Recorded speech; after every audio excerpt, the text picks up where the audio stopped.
Friends, welcome to our channel. ఎలా ఉన్నారు మీరంతా? హాయ్ ఫ్రెండ్స్, ఎలా ఉన్నారు? సో ఈ రోజు వచ్చేసి ఇది మంగళవారం రోజు ఈవినింగ్ రొటీన్ నేను ఏం చేశాను అనేది మీతో షేర్ చేస్తున్నాను. తనకి ఏమేమి స్నాక్స్ పెట్టాను, ఎలా బాక్స్ సర్ది పంపించాను అనేది షేర్ చేస్తానండి. చాలామంది మన ఛానల్లో పిల్లలకి స్నాక్స్ బాక్స్ గురించి అడిగేవాళ్ళు ఉన్నారు, ప్లస్ స్కిన్ కేర్ గురించి కూడా అడిగేవాళ్ళు ఉన్నారు. ఒక సింపుల్ ఫేస్ ప్యాక్ కూడా మీకు చెప్తాను. ఇదేంటంటే ఇవి గోధుమలు, అంటే వీటిని ఎందుకు నానబెట్టాను అంటే ఇవి ముందుగా నానబెట్టి మనము మొలక తెప్పిస్తే వచ్చేటటువంటి గోధుమ గడ్డితోటి చాలా బెనిఫిట్స్ ఉన్నాయి. దాంతో ఆ టాపిక్ మీద నేను ముందుగా కొంచెం మీకు వీడియో అనేది కూడా చేస్తాను. సో ఇక్కడ మొత్తం అంతా కిచెన్ కౌంటర్ టాప్ దగ్గర అన్నీ రెడీ చేసుకుంటున్నాను. పాలు, అలాగే కార్న్ఫ్లేక్స్ తీసుకున్నాను. కార్న్ఫ్లేక్స్ ఇవి మనకి ఈజీగా ఎక్కడైనా సరే షాప్స్లో కార్న్ఫ్లేక్స్ అని మీరు అడిగారంటే లూజ్వి దొరుకుతాయండి. అంటే మనకి ఆల్రెడీ ఫ్రై చేసి ప్యాక్ చేసినవి దొరుకుతుంటాయి సూపర్ మార్కెట్స్లో. నేనేంటంటే అలా కాకుండా ఇలా ఫ్రై చేయకుండా ఉన్నవి తెచ్చుకొని అప్పటికప్పుడు ఆయిల్లో ఫ్రై చేస్తాను. ఎందుకంటే ఒకసారి నేను స్ట్రాబెర్రీ ఫ్లేవర్ ఏమో ట్రై చేశానండి, నాకు అస్సలు నచ్చలేదు. చాలా కాస్ట్ పెట్టి తెచ్చి ఆ డబ్బాయికి ఏదో పిల్లలంటే తినేసరి కానీ నాకు ఇష్టం అనిపించలేదు. సో అందుకని చెప్పేసి అప్పటి నుంచి మీరు విజేత సూపర్ మార్కెట్లో కానీ హోల్సేల్ షాపుల్లో కానీ ఇట్లా కార్న్ఫ్లేక్స్ అని అడిగితే ఇస్తారు ఎండబెట్టినవి. ముందుగా అయితే కొంచెం అటుకులు ఫ్రై చేశాను, మిక్స్చర్ లాగా చేద్దాం అనుకున్నాను, బట్ టైం లేదని చెప్పేసి సరే అన్నీ ప్లెయిన్గా కొంచెం కొంచెం ఫ్రై చేస్తే తనకి క్రిస్పీగా తినడానికి బాగుంటాయని చెప్పేసి ఒట్టిగానే ఫ్రై చేస్తున్నాను. దీనికి నూనె బాగా కాగి ఉండాలండి, బాగా హైలో ఉంచి కాస్త నూనె బాగా వేడెక్కాక ఏంటంటే మనము అలా వేయంగానే ఇట్లాగా వడియాల్లాగానే సేమ్ తొందరగా అయిపోతుంది అనమాట. వీటిని పిల్లలు స్పైసీగా తినాలనుకునే వాళ్ళకి మీరు కొంచెం ఉప్పు కారం చల్లి ఇవ్వచ్చు, ప్లెయిన్గా తినడానికి కూడా బాగుంటాయి. నేను తేజుకి ఎట్లా ఇస్తానంటే తను మామూలుగా ఒక్కొక్కసారి పాలల్లో కూడా వేసుకుంటాడు. ఉప్పు కారాలు వేస్తే పాలల్లో బాగోవు కాబట్టి ఇట్లా ప్లెయిన్గానే పంపిస్తాను. దాంతో పాటుగా పాలు కూడా పంపిస్తాను కాబట్టి తనకు చెప్తాను, నీకు ఫ్రై చేసినవి ఆయిలీగా లేకుండా తినబుద్ధి అయితే తిను, లేదంటే ఆ పాలు అనేవి గట్టు గిన్నెలో ఉంటాయి కదండి, కొన్ని తిన్నాక తగ్గుతాయి కదా, వాటిలో పాలు అందులో పోసేసుకుని స్పూన్ కూడా పెట్టిస్తాను. సో స్పూన్తో నంచుకుని తినేసేయి, సాఫ్ట్గా అయిపోతాయి, తర్వాత మిగిలిన పాలు తాగేసాయి అని చెప్తుంటా. సో అట్లా ఆలోచించి తనకి ఆ వాటి వరకు ఫ్రై చేసి, ఒక ఆలు చిన్నది పక్కన ఉంటే అది కొంచెం మనకి చిప్స్ చేసుకునే ఆలు అయితే కాదండి, నార్మల్దే. బట్ నూనె ఆల్రెడీ వేడిగా ఉంది కదా, ప్రతిసారి చిన్న చిన్న వాటికి నూనె కాయడం కుదరదు కాబట్టి సరే కొంచెం చిప్స్ కూడా చేద్దామని ఏదో ఒక 4-5 చిప్స్ కూడా అట్లాగా ట్రై చేశాను. అంటే ఇవి కొంచెం గంజి పోవాలండి, గంజి పోకపోతే మనకి చిప్స్ అనేవి మెత్తగా ఉంటాయి. కానీ చిప్స్ ఆలు అని దొరుకుతూ ఉంటాయి, గట్టిగా ఉంటాయి, అవి స్టార్చ్ ఎక్కువ ఉండదు గంజి పదార్థం అనేది. అవైతే ఇన్స్టెంట్గా వేసేసుకున్నా మనకి చక్కగా వచ్చేస్తాయి అనమాట. సో ఏదో చిన్న ట్రయల్ వేయాలనిపించి ఆ కొన్ని చిప్స్ కూడా వేసేసి పక్కన పెట్టేశాను. ఇంకా అవన్నీ అయిపోయాక తనకి ప్యాకింగ్ చేస్తున్నాను. చూసారు కదా ఎంత బాగున్నాయి. మనం ప్యాకెట్లో తెచ్చినవి కూడా బాగానే అనిపిస్తే తినడానికి, ఏంటంటే మనం పని చేయాల్సిన అవసరం ఉండదు, అంతే క్విక్గా తీసుకుని హ్యాపీగా తినేసేయచ్చు. బట్ ఆ టేస్ట్, ఆ ఫ్రెష్నెస్ అనేది మాత్రం వాటిలో కంపల్సరీగా ఉండదు.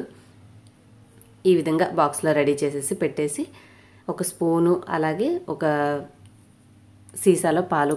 ఎవరో అడిగారండి కామెంట్స్లో, మీరు సీసాలో ఎందుకు పోస్తున్నారు అని.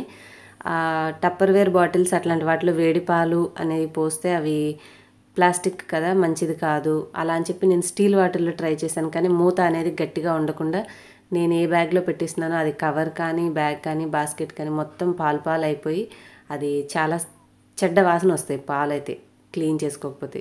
ఇంకా ఒలకకుండా ఉండేది ఓన్లీ గాజువి, ఇవి మూత గట్టిగా పెడితే పోవట్లేదు. బట్ ప్రాబ్లం ఏంటంటే పిల్లలు గబాల్ని అటు ఇటు ఊపేసి చేయి జార్చుకుంటే పగిలిపోద్ది.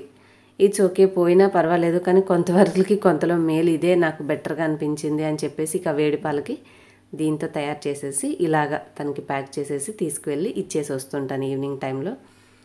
ఇంతేనండి. ఇంకా వచ్చేసి మన స్కిన్ కేర్లోకి వచ్చేసేద్దాము. ఇది ఆర్గెన్స్ వాళ్ళది రోజ్ పెటల్ పౌడర్. మీకు ఇది అమెజాన్లో దొరుకుతుంది, లింక్ డిస్క్రిప్షన్లో ఇస్తాను, కావాలంటే మీరు తెప్పించుకోండి.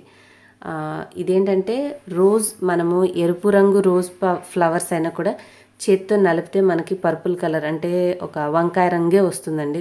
గులాబీ అనేది రెడ్గా ఉంటే రెడ్గా కాదు, పర్ఫెక్ట్ నిజమైన రోజ్ పెటల్స్ పౌడర్ అంటే ఇలాగే ఉండాలి, ఈ కలర్లోనే ఉంటాయి అనమాట. మనం ఇంట్లో ఎండపెట్టుకుని పౌడర్ చేసుకున్నా కూడా సేమ్ కలర్లోనే వస్తాయి. ఒక విధమైన స్మెల్ కూడా వస్తాయి రోజెస్. మనకి రోజ్ వాటర్ వచ్చినంత స్మెల్ రోజ్ పెటల్ పౌడర్ అనేది అయితే రాదు. సో దీని కాస్ట్ వచ్చేసి 297 రూపీస్ అండి. 19 మ్యానుఫ్యాక్చర్డ్, మనకి 2 years హ్యాపీగా యూస్ చేసుకోవచ్చు.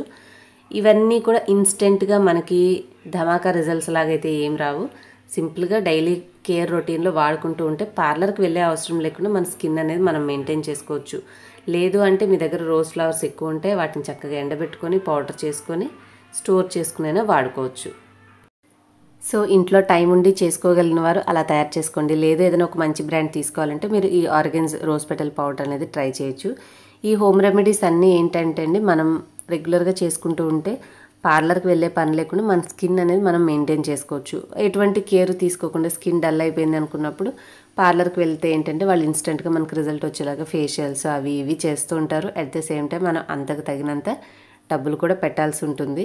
సో ఇవేంటంటే చిన్న చిన్నవి ప్రతిరోజు రోజు కాకపోయినా రోజు మార్చి రోజు వారంలో 2 సార్లు అట్లాగా ప్యాక్ రోజ్ పెటల్స్ పౌడర్ కానీ, అంటే గులాబీ రేకుల పొడి, లేదంటే కొంచెం శనగపిండి పాలు కానీ, లేదంటే కొంచెం పుదీనా పౌడర్ పాలు అట్లా మిక్స్ చేసుకుని మీరు అప్లై చేసుకుంటూ ఉంటే మీ స్కిన్ అనేది కూడా చక్కగా నరిషింగ్గా ఉంటుంది. నేను ఇలాంటి చిట్కాలే ఇన్ని రోజులు వాడుకుంటూ వచ్చానండి. స్కిన్కి ప్రొడక్ట్స్ కంటే కూడా ఎక్కువగా వీటి మీదే డిపెండ్ అవుతాను. అంటే మనకి నాకు టైం ఉంది, నేను ఇంట్లోనే ఉంటాను కాబట్టి నాకు టైం ఉంటుంది. అట్ ద సేమ్ టైం నాకు ఇంట్రెస్ట్ కూడా ఉంది. ఇలాగ చేసుకోవడం నాకు ముందు నుంచి ఉన్నటువంటి హాబీ, ఇంట్రెస్ట్ కాబట్టి నాకు పెద్ద పనిలాగా అనిపించదు. సో నా కోసం నేను చేసుకునే వర్క్ ఏంటంటే నాకు ఇంట్రెస్టింగ్గా ఉంటుంది. అట్ ద సేమ్ టైం హ్యాపీగా చేసుకుంటాను అనమాట. మీరు అబ్జర్వ్ చేసుంటే మరి ఇన్ని ఇయర్స్ అయినా కూడా మ్యారేజ్ అయ్యి నేను ఆ మాత్రం స్కిన్ అనేది కొంతలో కొంత మరి ఎక్కువ పింపుల్స్ గుంటలు అలా వచ్చి పాడవకుండా ఉంది అంటే ఇలాగా చిన్న చిన్న జాగ్రత్తలు ఇంట్లో మెయింటైన్ చేసుకోవడమే మెయిన్ రీజన్ అండి. సో కొంచెం ఓపిక్గా చేసుకుంటాను నా కోసం నేనైతే. ఒకవేళ ఏదైనా బిజీ ఉండి వదిలేసినా మళ్ళీ నా రొటీన్లోకి నేను వచ్చేస్తూ ఉంటాను. తప్పకుండా మీరు కూడా గులాబీ పువ్వుల పొడి అనేది చాలా బాగా పనిచేస్తుంది. అయితే వీటిలో నేను కలుపుకున్నది ఏంటంటే మీగడ ఉన్నటువంటి పాలు. నాది డ్రై స్కిన్ అండి. నేను ఎక్కువ మాయిశ్చరైజర్స్ కంటే కూడా న్యాచురల్గా వచ్చే మాయిశ్చరైజింగ్ కంటెంట్స్ కోసం చూస్తుంటాను. ఇది మీగడ ఏంటంటే కడిగిన తర్వాత ఒక రకమైన ఆయిలీనెస్ అనేది మన స్కిన్ మీద ఉంచుతుంది. కానీ అదైతే నేను అలా ఉంచుకోలేను. బట్ బాతింగ్ చేసేటప్పుడు సోప్తో ఫేస్ వాష్ చేసుకుంటా. కానీ పూర్తిగా పోకపోయినా కొంతలో కొంత మెరుగ్గానే స్కిన్ అనేది గట్టిగా లేకుండా మెయింటైన్ అనేది అవుతుంది. మీది ఒకవేళ ఆయిలీ స్కిన్ అయితే మీరు రోజ్ వాటర్ కలుపుకోండి. మీ దగ్గర గులాబీ వాటర్ కానీ, లేదంటే ప్లెయిన్ నీళ్ళైనా పర్వాలేదు.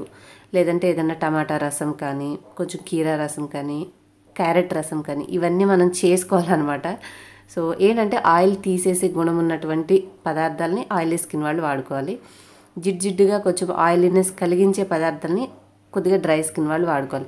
నార్మల్ స్కిన్ వాళ్ళు హ్యాపీగా రోజ్ వాటర్ కానీ ప్లెయిన్ వాటర్తో కానీ కలిపేసేసుకుని అప్లై చేసుకొని స్కిన్ మొత్తం ఇట్లా ఇప్పుడు నేను చూపించినట్టుగా అప్వర్డ్ డైరెక్షన్లో చేసుకోవాలి. అలా చేసుకోవడం వల్ల ఏమవుతుందంటే మనది ఆరేటప్పుడు అదే డైరెక్షన్లో ఆరుతుంది. స్కిన్ జారిపోకుండా టైట్గా ఉంటుంది. మరి అందంగా ఉండాలంటే ఎంతసేపు పై పూతలే కాదండి, మనం స్కిన్ లోపలికి తీసుకునే అంటే మన కడుపు లోపలికి తీసుకునే కూడా స్కిన్కి ఉపయోగపడే తీసుకుంటే మనం చేసే ఎఫర్ట్ అనేది మంచి రిజల్ట్ అనేది వస్తుంది. సో ఇక్కడ బీట్రూట్ అనేది మన సబ్స్క్రైబర్ ఒకళ్ళు నిన్న వీడియోలో కూడా అన్నారు, మీరు వేరే ఎవరో అడిగారని చెప్పి కొబ్బరి చూపించారు, నాకు బీట్రూట్ జ్యూస్ చూపించలేదు అని చెప్పారు. సో మీకోసమే ఇవాళ నేను బీట్రూట్ జ్యూస్ చూపిస్తున్నానండి. బీట్రూట్ ఎక్కువ క్వాంటిటీలో తీసుకోకూడదు, చాలా కొద్ది మొత్తంలో తీసుకోవాలి. కొన్ని ఆరోగ్య సమస్యలు ఉన్న వాళ్ళు కూడా బీట్రూట్ తినకూడదండి, అది జాగ్రత్తగా తెలుసుకుని వాడుకోండి. సో నేనైతే కొంచెం హాఫ్ బీట్రూట్ చిన్న మొక్క తీసుకొని ఒక టమాటా, మనం ఏదైనా లిమిట్గా చేసుకుంటే దానివల్ల రిజల్ట్ ఉంటుంది. ఎక్కువ క్వాంటిటీలో తీసుకుని సైడ్ ఎఫెక్ట్ వచ్చేలా చేసుకుంటే ఇబ్బంది పడకూడదు అనమాట. సో మీరు అడిగారని ఇవాళ మీకోసం బీట్రూట్ జ్యూస్ చేస్తున్నాను. ముందే నీళ్లు కలిపితే ముక్కలు అనేవి సరిగ్గా నలగవండి. ఫస్ట్ ట్రిప్ అనేది మనం ప్లెయిన్గా వాటిని మాత్రమే గ్రైండ్ చేసుకొని ఓ మాదిరిగా నలిగిన తర్వాత నీళ్లు పోసుకుంటే పూర్తిగా మనకి మంచిగా సాఫ్ట్గా అయిపోతుంది. ఈ కూరగాయలు కానీ పండ్లు కానీ వీటిలో ఉండే ఫైబర్ పోకూడదు అంటే మనము మొత్తంగా తాగడానికి ట్రై చేయాలి. మన వల్ల కావట్లేదు అలా తాగడం అంటే మీరు వడకట్టుకుని పైన ఉన్న పిప్పిని తీసేసి తాగినా కూడా పర్వాలేదు. కొంచెం పీచు పదార్థం అనేది పోతుంది. ఆ పీచు అనేది ఉంటే ఏంటంటే మన డైజెస్టివ్ సిస్టమ్ చక్కగా తిన్న పదార్థాలు అరిగి మనకి ఫ్రీ మోషన్ అవ్వడానికి కానీ, కాన్స్టిబేషన్ అంటే మలబద్ధకం ఇలాంటి ప్రాబ్లమ్స్ రాకుండా అవి సహాయపడతాయి. అదొక్క గుడ్డం అనేది మిస్ అయిపోతుంది అనమాట మనం ఫిల్టర్ అనేది చేస్తే. సో నేను నెక్స్ట్ ట్రిప్ ఇంకొంచెం వాటర్ కలిపేసేసి చేశాను. చూసారు కదా ఎంత బ్యూటిఫుల్ కలర్లో మన జ్యూస్ అనేది రెడీ అయిపోయిందో. సో వీటి కోసం ఏంటంటే నేను ఫేస్ ప్యాక్స్ అట్లా వేసినప్పుడు మనము తాగినా ఏదైనా తిన్నా మన మూతిలో ఉన్నదంతా కూడా అది ప్యాక్ అంతా నోట్లోకి వెళ్ళిపోతుంది కాబట్టి ఇలాగా యూజ్ అవుతుంది. ప్లస్ కొంచెం ఇట్లాంటి సిట్రస్ గుణం ఉన్నటువంటి పులుపు గుణం ఉన్నటువంటి జ్యూస్లు ఏంటంటే టీత్ మీద ఎనామిల్కి ప్రాబ్లం అనమాట. మనం తాగుతూ ఉంటే అది కొంచెం ఇదైపోతుంది. సో దానికోసం నేను మీషో నుంచి స్టీల్ స్ట్రాస్ అనేవి తెప్పించుకున్నాను. ఇవేంటంటే స్టీల్ అవ్వడం వల్ల మనం ఊరికే పళ్ళల్లోంచి మొత్తం జ్యూస్ పోకుండా కొద్దిగా సిప్ చేసేసుకుంటే లోపలికి తాగేసేయచ్చు. సో మన టీత్కి ప్రాబ్లం ఉండదు. నేను ప్యాక్ పెట్టుకున్నా కూడా హ్యాపీగా జ్యూస్ అనేది తాగేశాను. ఇన్ కేస్ మీకు కావాలంటే డిస్క్రిప్షన్లో మీ షాప్ లింక్ ఉంటుంది, అది డౌన్లోడ్ చేసుకుని మీరు స్టీల్ స్ట్రాస్ అని టైప్ చేయండి, లేదంటే దానికి కోడ్ అనేది ఇవ్వడానికి ట్రై చేస్తాను. మీరు కావాలంటే తెప్పించుకోవచ్చు. సో చూసారు కదా, మీరు చూస్తుండగా నా జ్యూస్ అలా కంప్లీట్ అయిపోతుంది. సో ఇలాంటి జ్యూసు చక్కగా కొంచెం ప్యాక్స్ పెట్టుకుంటూ హెల్తీగా మంచి లైఫ్ స్టైల్ మెయింటైన్ చేస్తే ఏం ప్రాబ్లం లేకుండా మీరు హ్యాపీగా ఆనందంగా అందంగా ఉండడానికి మెయింటైన్ చేయగలుగుతారు. అండ్ ఇంకొక యూస్ఫుల్ టిప్ కూడా చెప్తానండి. ఈ సీజన్లో మనకి ఇప్పుడు ఆరెంజెస్ బాగా వస్తుంటాయి కదా. సో ఈ ఆరెంజెస్ నేను ఆల్రెడీ ఈ టిప్ మీతో షేర్ చేశానని ఒకసారి మళ్ళీ చెప్తున్నాను, ఎవరైనా మిస్ అయిన వాళ్ళకి తెలుస్తుందని. ఈ తొక్కలు అనేవి సింపుల్గా మనం డస్ట్బిన్లో అలా పడేస్తుంటాం, కానీ వీటిలో విటమిన్ సి అనేది చాలా ఉంటుంది. ప్లస్ విటమిన్ సి కాకుండా దీంట్లో బోల్డ్ అన్ని మంచి ఎసెన్షియల్ ఆయిల్స్ ఉంటాయండి. మేము కొన్ని రీజన్స్ వల్ల గీజర్ పెట్టించుకోలేదు. సో ఇట్లా నీళ్ళు కాచేటప్పుడు ఇంకా బాగా వేడెక్కుతున్నాయి అన్న టైంకి దగ్గరికి బబుల్స్ వచ్చేస్తున్నాయి చూడండి. నేను కొంచెం ఇవాళ ప్యాక్ పెట్టుకుని షూట్ చేయడంలో మర్చిపోయాను. బట్ ముందుగానే గుర్తుంటే నేను తీసిన తొక్కలను ఏం చేస్తానంటే అవి ముందు రోజు అయినా సరే ఉంచుకొని ఇలాగ నీళ్ళలో ముందే వేసేస్తాను. అవి నానతాయి. సో దట్ చక్కగా దాంట్లో ఉండే ఆయిల్స్ అవన్నీ కూడా ఆ వాటర్లోకి వెళ్ళి మనకి స్నానం చేసేటప్పుడు చాలా చక్కటి ఫ్రెష్ ఫీలింగ్ అనేవి వస్తాయి.